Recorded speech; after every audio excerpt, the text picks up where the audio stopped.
Matahom nga kabuntagon mga kapaglaom, atong hisgutan nining adlaw mao ang atong morning devotional nga naguluhan ug unsa man ang nahitabo kang TM Prible og ni Rachel Ox. Og ang atong teksto makita sa Josue kapitulo 24 bersikulo 15 nga nag-ingon, magpili kamo niining adlaw kung kinsa ang inyong alagaron.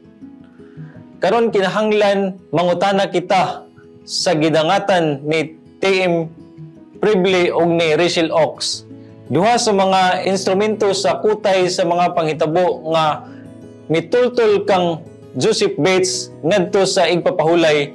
Ikasubo si Prible mibiya sa pagbantay sa igpapahulay sa ikapitong adlaw. Human sa mahunaon nga pagbantay sa igpapahulay sa ikapitong adlaw, sulod sa mga tulo ka tuig, nagsulat siya niadtong 1849. Igo nang akong katarungan sa pagbiya niini, ug karon magbantay na ako sa naunang adlaw gikan karon. Sa 1867, gipatik niya ang basahon ang unang adlaw nga igpapahulay. Tinaw nga matuod pinaagi sa pagpakita nga ang daang kasabutan o ang napulo kasugo ginausab na o gihimo nga kompleto sa Kristohanong panahon. Nagkomento niadto nga libro gikan sa panglantaw sa usa ka 70 Adventist, si Uriah Smith nagsugyot sa walay pagduha-duha nga mga pulong nga ang sinulat ni Prible bahin sa ikapitong adlaw nga igpapahulay mao ang labaw ka maayo sa duha. Ang bayaw nga lalaki ni Prible nagduda sa iyang kamatinud-anon diha sa pagbag-o balik ngadto sa Domingo. Matud pa niya, si Prible nahimo nga tigdumala sa dakong yuta ug sa diha nga ang igpapahulay sa ikapitong adlaw nakabalda sa iyang negosyo. Mibiya siya niini. Ang teorya nga wala nay balaod maong ang iyang katapusang pasangil sa maong butang. Apan bisan misalikway na si Prible sa igpapahulay sa iyang personal nga kasinatian. Siya naka-impluwensya sa kasing-kasing o hunahuna ni Joseph Bates nga wala nay bisan unsa nga butang makapausab.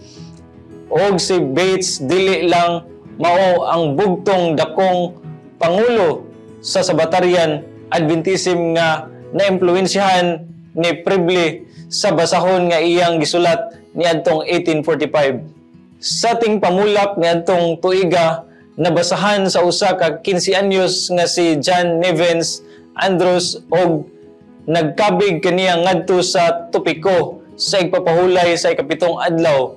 Sa ulahi, si Andrews nahimo nga pangunang iskolar sa Adventista bahin sa igpapahulay. Nga ang nagpatik sa unang edisyon sa iyang hinungdanon nga kasaysayan sa igpapahulay og sa unang adlaw sa simana niadtong 1873. Kumusta man si Rachel Ox nga mao ang dili direkta nga nagdala sa igpapahulay ngadto kang Prible. Nagbantay siya sa igpapahulay sa iyang tibuok kinabuhi apan wala moipon sa 70 Adventist Church tungod sa pipila ka mga hungihong nga iyang naibaluan bahin kang James og Ellen White sa pagkasubad niadtong mga hungihong sa ulahi nga bahin sa 1860. Siya nabautismuhan sa hamubo nga panahon sa wala pa siya mamatay. Natulog siya. Nagsulat si S.N. Haskell sa iyang obituaryo. Apan ang resulta sa iyang pagpaila sa igpapahulay taliwala sa mga Adventista buhi. Daligon ang Dios alang sa iyang misteryo nga paagi sa pagmando sa iyang mga anak. Magampo ta mga kapaglaom.